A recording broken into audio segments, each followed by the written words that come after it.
O'Neal coming to you live in Hartford, Connecticut. This is Show Me That TV. We are at the Doobie Powell birthday shed, and it's already been turned up. We ain't turning it up. It's turned up right now. I got here my friend, longtime colleague, D.W. Wright. How you doing, man? Good. How are you? You good? I'm good. That's what's up. I've been here for a couple of hours, but this one just got finished blazing, doing it all in the name of the Lord. What was that you were talking about? From another mother? Going deeper for the keyboard, but playing like no other from the son of the untouched mother. Huh? I can't. That's it. So anyway, yes, he just got finished taking the stage, and him and Kevin Powell, and who else was up there? Glenn Gibson on organ and Carlin White on drums. Blazing, just amazing. This is like a musician's haven right now. Like, this is a musician's dream. It's more than a shed. You know, we got people here just from everywhere just coming together all in the name of music to say happy birthday to our brother. But what have you been up to? Like, I haven't talked to you in a minute, but, you know, tell the folk what you've been up to. Just keeping busy, working on my second album, my first album, Unbreakable, which is available on I'm sorry. It's available on iTunes and Dwayne D.W. Wright. Just been, trying to keep busy, promoting a lot of shows, putting some music together, being a musical director for a few artists at the moment. But I'm really, really trying to get into doing more of my own music. That's where my heart is at the moment. So a lot of musicians are making that transition from, including myself, from musician to artist. Why do you think that is? It seems like everyone's doing it at the same time, but why do you personally feel that it's like the time now? I feel the time is now because with the economy the way it is, there was a time where you could just be a session musician or a road musician and be okay, be comfortable. But with the way the economy is now, you have to have multiple sources of income. So having your own product is an amazing way to have another source of income, and it's an amazing way to establish yourself, to let people know what you're doing, what your voice is. Yeah. Because you can get trapped behind artists for so long that you don't have your own vision, and your voice will never be heard. So it's good to have your voice heard. Just put it out there. That's good. That's good. That's exactly how I feel. You take the words right out of my mouth, brother. Anyway, but you got some things coming up. You were just telling me about a show you're doing next week in New York City. What's up with that? I'm doing a show at Shapeshifter Lab.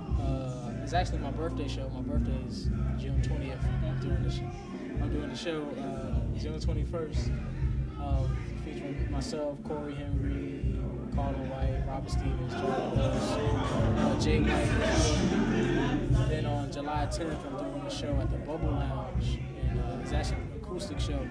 I'll be singing, which I don't do, but I'll be doing it that night. Yes, you do. In your own way, but you do. So, yeah, that's what I got. I still got Running for Jesse.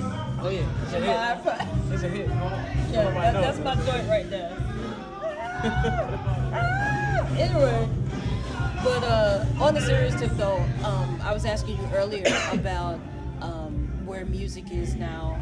Oftentimes as musicians, we're hired to play other people's music, and we get the CDs and whatever, and we don't really have an opinion, but what do you think?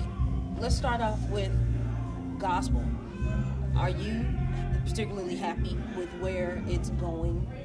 Do you see, what's your insight on where we are and where it's possibly going? Well, in terms of gospel music, I feel there are a lot of artists. It's important. It's gonna be all right. Here we go. I got it. Okay. I feel a lot of gospel artists, they're trying too hard to be mainstream. Not saying we got to be stuck in traditional ways, but for example, let's say "Oh Happy Day," which was one of the biggest selling gospel songs ever. It didn't try to be mainstream. The message was so powerful that it just became mainstream. Right. So I think that's where gospel artists should stay. They shouldn't try to go so hard to be played on the radio. I listen to gospel songs now. You don't hear Jesus, you don't hear God. You just hear Him, or you hear higher power or something like that. Right. It's like you're taking the deity away from Jesus. You're taking the divinity away. So, like, keep the message. Gospel is the good news of Jesus Christ. If we're not talking about Jesus Christ, then it's not gospel. So that's just kind of my take on it. Okay.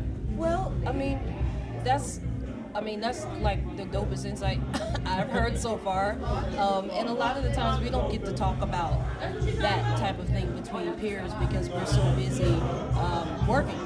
So, you know, that's like a dope insight on that. But what do you think as far as like just the secular world? Because we, you know, both, you and I both do, you know, we do both things. So how do you feel where the, you know, the secular industry is going, where the trends change almost by the month almost?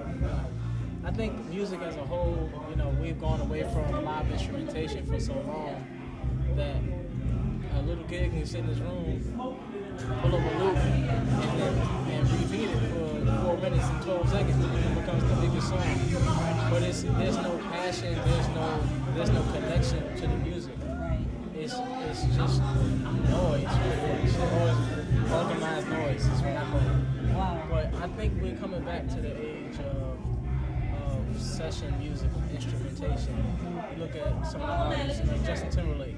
He's coming out with a full band, letting it be known that he's not what he is without his band. And you know Prince has done it.